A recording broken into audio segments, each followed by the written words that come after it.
School district بھی quality کا چاہیے. مکان بدل لیتے ہیں لوگ اسکول ڈسٹرکٹ کے مسئلے میں. کیوں؟ Quality quality quality. جب دین کا معاملہ آیا کوئی پرائرٹی نہیں ہے آپ کے پاس عزیزو. بس کہتا ہوں دین کو بادشاہوں کے درباروں سے نہ لینا, بغداد اور شام کی رنگینیوں میں نہ ڈھونڈنا. بھئی دین کو مستبد حکومتوں سے نہ لینا, دین کو فاطمہ بنت اسد کی آغوش سے لینا. محمد بلندر صلوات.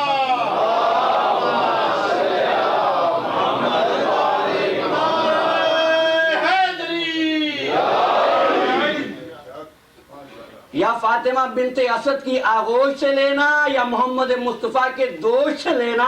اور اگر یہاں سے لوگے عزیزو تو مرب و انتر ختم ہو گئے. جیری فاولر کیا چیز ہے, لیکن دین کو لیتے کہاں سے ہو, سمجھتے کیسے ہو؟ ارشاد ہوا طٰہٰ وما انزلنا الیک القرآن لتشقیٰ. آپ یہ نہ کہیے رسول ہم میں سے. رسول سے پوچھو رسول کیا کہتا ہے, کون مجھ سے.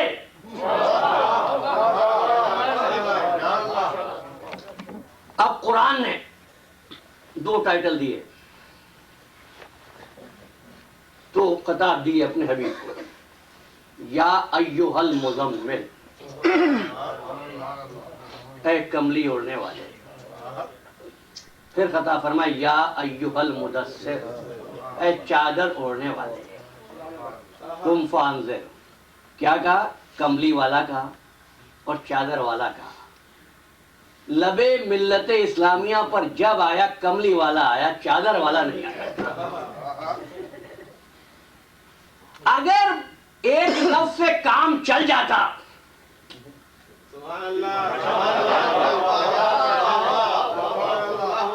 تو پھر قرآن دوسرا لفظ کیوں استعمال کرتا؟ قرآن میں کوئی لفظ اضافے کا نہیں ہے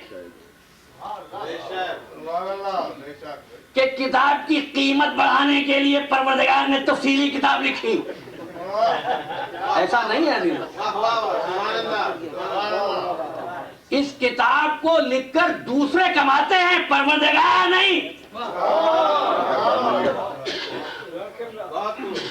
کیا فرمایا؟ یا ایھا المزمل, اے کملی والے. یا ایھا المدثر, اے چادر والے. میں سوچتا رہا کہ کیا بات, کملی والا تو کہا, چادر والا نہیں کہا. بات صرف اتنی ہے, جب یہ کملی میں ہے تو اکیلا ہے, جب یہ چادر میں ہے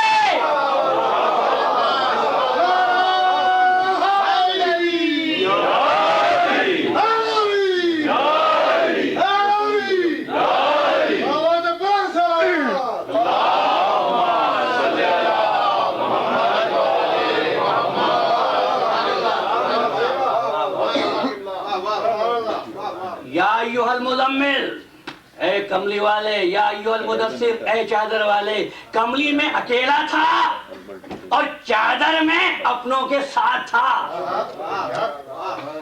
اکیلا اس لیے لیا کہ اکیلا ہے تو بہت سی آسانیاں ہیں. سب سے بڑی آسانی ہے رشتہ داری.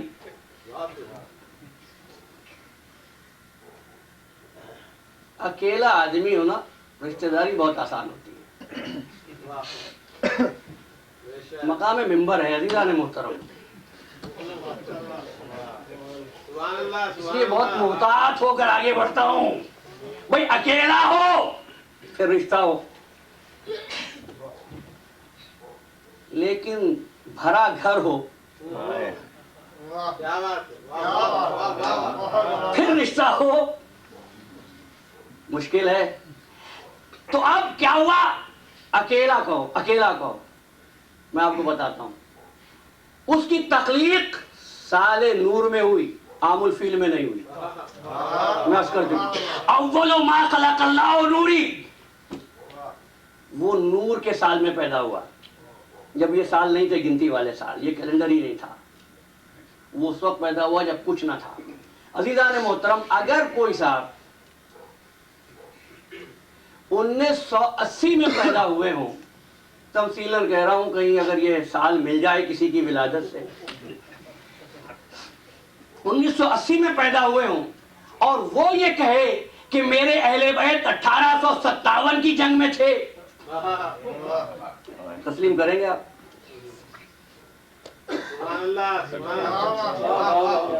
توجہ عزیزان محترم، نہایت نازک منزل میرے بیان کی۔ بھائی آپ تو پیدا ہو رہے ہیں اگلی صدی میں، آپ کے اہل بیت پچھلی صدی میں کیسے ہیں؟ نہیں، یہ نہیں کہتے۔ اگر یہ کہیں کہ ہم تو پیدا ہوئے 1960 میں اور ہمارے اہل بیت پیدا ہوں گے 2050 میں،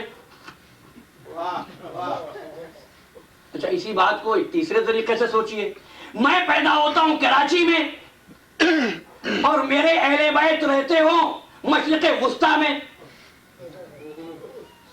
میں نے دو چیزیں اس لیے پیش کی، ایک ہے زمان اور ایک ہے مکان، ایک ہے وقت اور ایک ہے جگہ۔ محمد مصطفیٰ پیدا ہو جب مکان بھی نہیں تھا، جب وقت بھی نہیں تھا، جب کیلنڈر بھی نہیں تھا، تو پوچھتا ہوں محمد مصطفیٰ اگر نور کے سال میں پیدا ہو تو اس کے اہل بیت کب ہوں گے، کہاں ہوں گے؟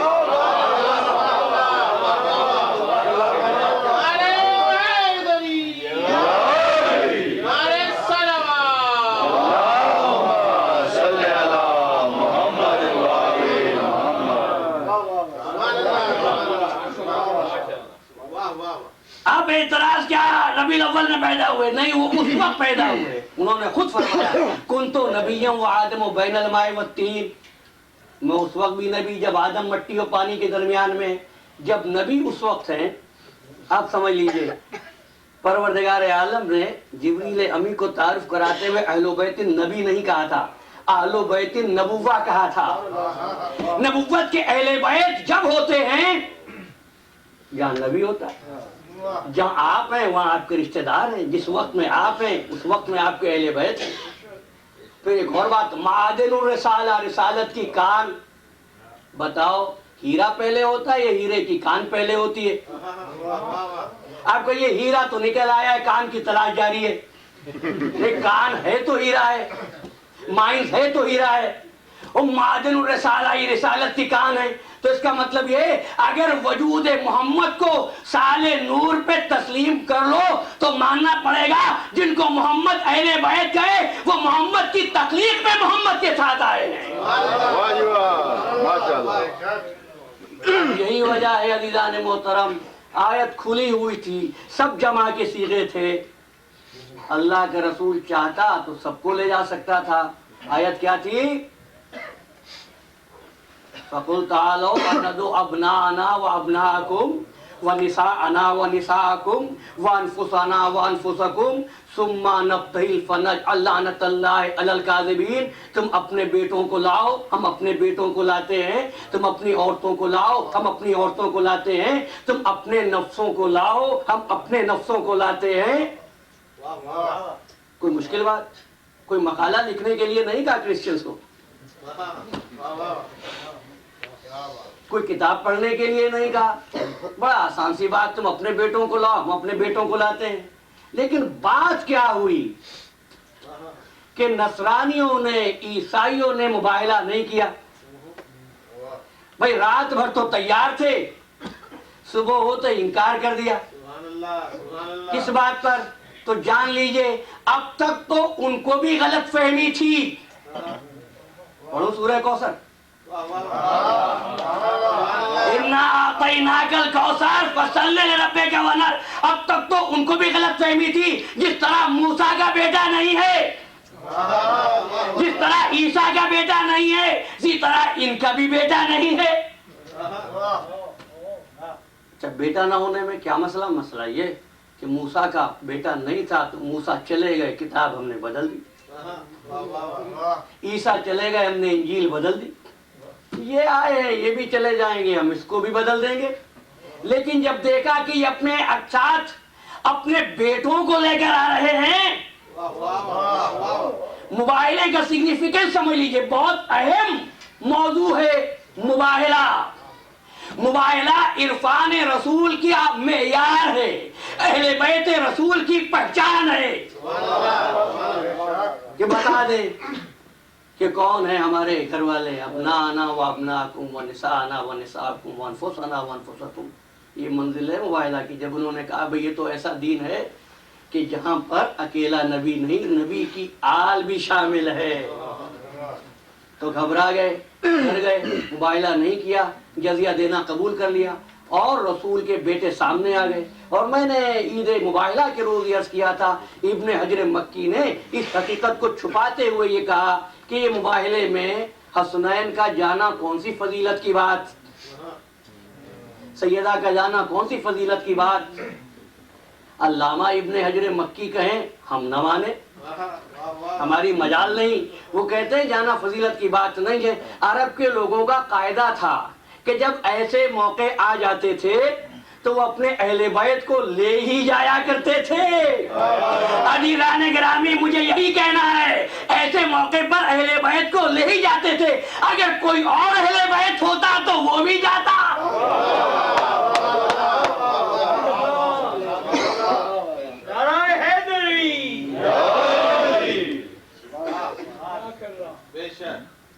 گفتگو آسان ہوئی، واضح ہوئی.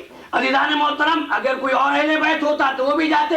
تب سمجھ لو جہاں اہل بیت ہوں گے وہیں پر قرآن ہوگا. اس لیے کہ اہل بیت کبھی وہ نہیں کرتے جس سے قرآن روکے. لیکن یہ بھی یاد رکھیے قرآن ان کو حکم بھی نہیں دیتا. بھئی قرآن کی تو شان یہ ہے، اہل بیت کا مقام یہ ہے، اہل بیت کرتے ہیں قرآن محفوظ کر لیتا ہے. اہل بیت چادر میں آئے تو تیر بن کر اتر آتا ہے. اہل بیت روزے رکھیں عطا بن کر نازل ہوتا ہے. تو رسول کہاں چھوڑیں گے قرآن کو. اور میں نے عرض کیا تھا کہ اب اس کتاب میں کسی کی جرأت نہیں کہ تحریف کر سکے، اس لیے کہ جیسا خطا سے بلند، خطا سے ماورا صاحب عظمت رسول ہے، ایسے اس کے محافظ اہل بیت ہے. قرآن ہدایت ہے، ضرور ہدایت ہے، مگر کس وقت؟ جب وہ اہل بیت کے ساتھ ہو. جب وہ اہل بیت کے ساتھ ہو تو ہدایت ہے. اگر اہل بیت کا دامن چھوڑ کر کوئی قرآن کو تھامے گا تو کیا ہوگا؟ قرآن کہتا ہے یضل بہ کثیرا. بھائی دوا ایک ہوگی، اثر مختلف ہو جائے گا. کیوں عزیزان محترم؟ اس لیے قرآن اور اہل بیت کی مثال ایسی ہے جیسے گلاب کی بند دل فریب کلمہ کہ وہ خوشبو کا خزانہ ہوتی ہے، لیکن کب؟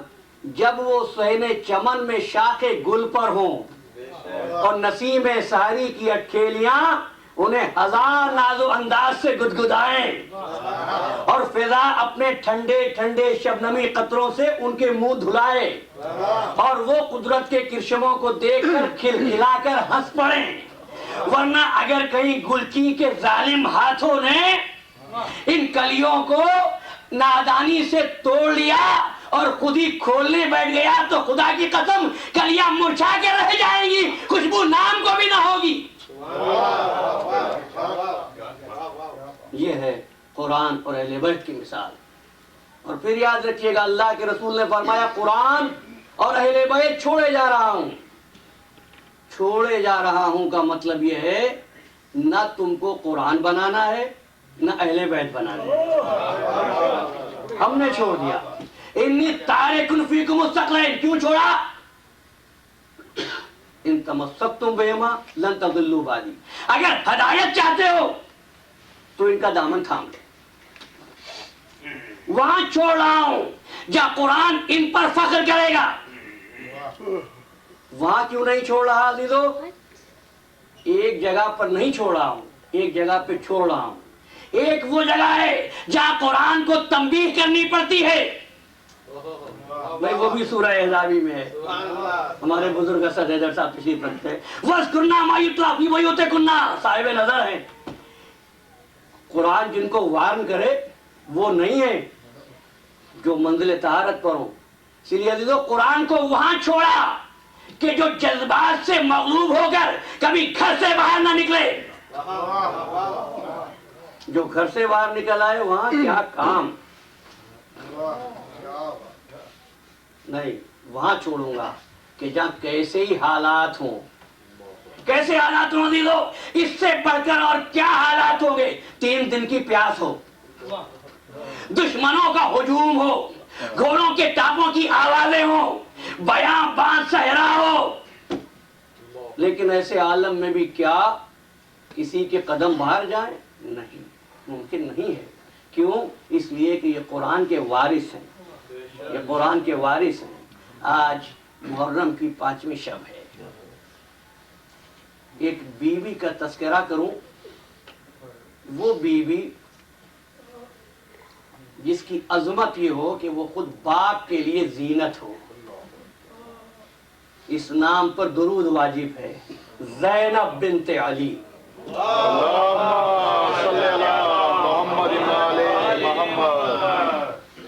یہ بیٹی اور اس کے 2 بیٹے ہیں جن کا نام ہے اون اور دوسرے بیٹے کا نام ہے محمد. اب اس مرحلے پر آ کر میں فیصلہ نہیں کر پا رہا کہ ماں کی عظمت کو سلام کروں یا بیٹوں کی شجاعت کو داد دوں. زینب بھائی کے ساتھ چلی تھی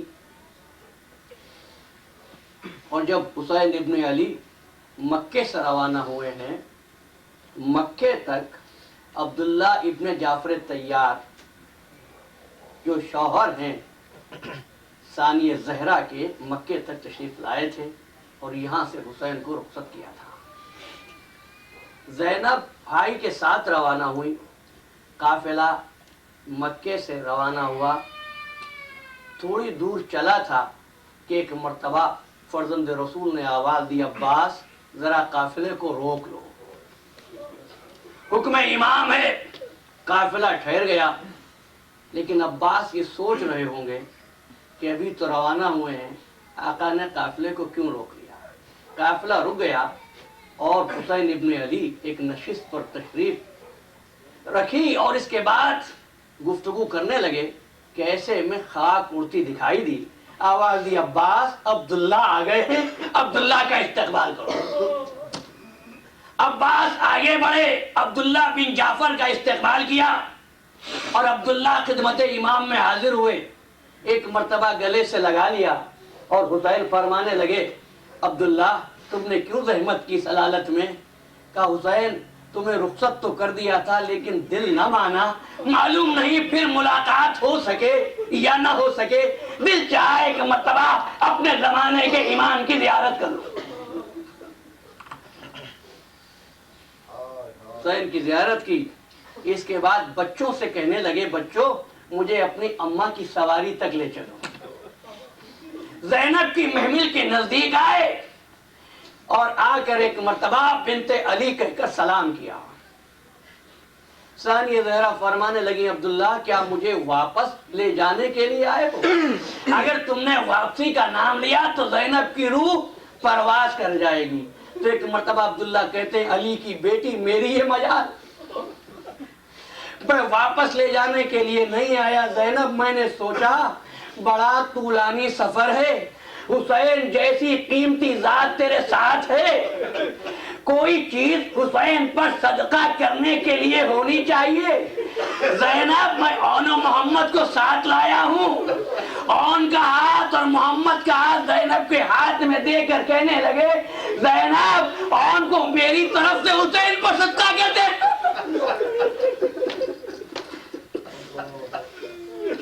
اور محمد کو اپنی طرف سے صدقہ کر دینا. بس اون و محمد کو لے کر زینب کربلا میں آ گئی. عاشور کا دن آیا، صبح سے سنانی آتی تھی، لاشیں آتے تھے. اون و محمد جب خیمے میں آتے تھے زینب دیکھتی تھی، اون و محمد تم ابھی تک زندہ ہو. ایک مرتبہ بچوں نے ہاتھ جوڑ کر عرض کیا، اماں جان آپ فرماتی ہیں کہ ہم جاتے کیوں نہیں، اور ماموں ہم کو اجازت نہیں دیتے، ہمارے ساتھ چلو اماں اور آقا سے اجازت دلوا دو تاکہ بتا دیں دنیا کو کہ جعفر کے پوتے علی کے نواسے کیسے لڑتے. ایک مرتبہ زینب نے اون و محمد کو ساتھ لیا، خدمت امام میں آئی، جملہ یاد رکھنا، عرض کرتی ہے بھیا اگر نانا کی شریعت حائل نہ ہوتی تو میدان میں نکلنے والی سب سے پہلے یہ ناشاد بہن ہوتی، لیکن زینب ایک ہدیہ لائی ہے تجھ پر صدقہ کرنے کے لیے۔ حسین زینب کی یہ خواہش پوری کر دو، زینب کی درخواست قبول کر لو۔ تو ایک مرتبہ حضرت یاس سے اون محمد کو دیکھا، اون محمد کو بڑی حضرت یاس سے دیکھا، اور پھر فرمانے لگے زینب تو سفارش لے کر آئی اون محمد کی، میں نے یہ سوچا تھا کہ تو ان کا داغ کیسے اٹھائے گی۔ زینب کہنے لگی آقا بھیا اللہ علی اکبر کو سلامت رکھے، اون محمد کو جانے دو بھیا۔ اون محمد کو اجازت مل گئی، عزاداروں بس آخری جملے، اون محمد کو اجازت ملی۔ تاریخ لکھتی ہے کہ ایک کو عباس علمدار نے گھوڑے پر بٹھایا، ایک کو میرے آقا نے گھوڑے پہ سوار کرایا، بچے چلنے لگے، ماں نے آواز دی اون محمد بیٹا دیکھو فرات پہ جا کے پانی نہ پینا ورنہ دودھ نہ بخشوں گی۔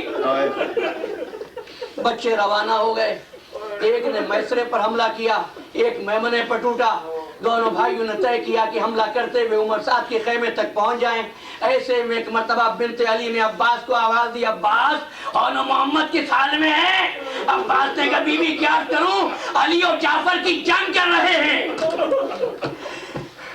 فرمایا عباس کچھ سننا نہیں چاہتی، جا کے کہہ دو ایک قطرہ بھی پانی کا نہ پیے ورنہ زینب دودھ نہ بخشے۔ بس تھوڑی دیر کے بعد جب اون محمد پر چاروں طرف سے حملہ ہوا اور بچے زخمی ہو کر گھوڑے سے گرے ہیں، اب پکارا یا مولا ہو ادرکنی، بچوں نے مدد کے لیے آواز دی۔ اب مجھ سے بیان نہ ہو سکے گا، اللہ تمہارے بچوں کو سلامت رکھے۔ حمید بن مسلم کہتا ہے میں نے حسین کو بڑے غیب کے عالم میں میدان کی طرف آتے دیکھا اور آواز دی عباس چلو میرے ساتھ آؤ۔